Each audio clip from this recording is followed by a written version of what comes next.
আসসালামু আলাইকুম। ছবিতে আপনারা যে মোরগটি দেখছেন সাথে কতগুলো মুরগির বাচ্চা, ছবিটি আপনাদের কাছে অবান্তর মনে হতে পারে। ঘটনাটি সত্য। 2015 সালের দিকে আমার বাড়ির সামনে একটা বাড়িতে অনেকগুলো মুরগি পালতো। মুরগিগুলোর মধ্যে একটা মুরগি 10-12টি বাচ্চা ফুটিয়েছিল। বাচ্চাগুলো সুন্দর দেখতে, নাদুস নুদুস। কয়েকদিন যাবার পর মুরগিটি অসুস্থ হয়ে পড়ে এবং মারা যায়। মহিলাটি দুঃখ করে বলছিল যে এতগুলো বাচ্চা রেখে তার মা মুরগিটি মারা গেল, সে কীভাবে বাচ্চাগুলো বড় করবে।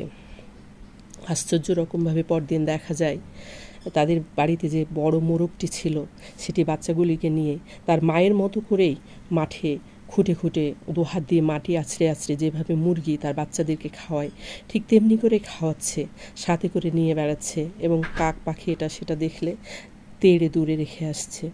আমরা সবাই সে সময় ঘটনাটি দেখে একেবারে আশ্চর্য এবং হতভম্ব হয়ে পড়েছিলাম, কারণ এই রকম ঘটনা একেবারেই বিরল যে মোরগ তার বাচ্চাদেরকে বড় করছে। এই আশ্চর্য ঘটনাটি সে সময় মানে ভীষণ আলোচিত হয়েছিল। যাই হোক, মোরগটি সে বাচ্চাগুলিকে বড় করে তুলেছিল। পরে অনেক দিন পরে মোরগটি মারা যায় এবং মুরগি এটা নিয়ে আমরা আর ততটা গুরুত্ব দেই না। তো ঘটনাটি আজকে আপনাদের সামনে তুলে ধরতে পেরে আমার ভালো লাগছে যে মহান আল্লাহ পাক রাব্বুল আলামিন পশু পাখিদের মধ্যেও কী পরিমাণ মায়া মমতা রেখেছেন, দায়িত্ববোধ রেখেছেন। সাধারণত মুরগি ছাগল এগুলোর মধ্যে এটা বোঝা যায় না মায়া মমতা যে এতটা আছে, কিন্তু এই ঘটনাটি আমাদেরকে একেবারে হতবাক করে দিয়েছিল।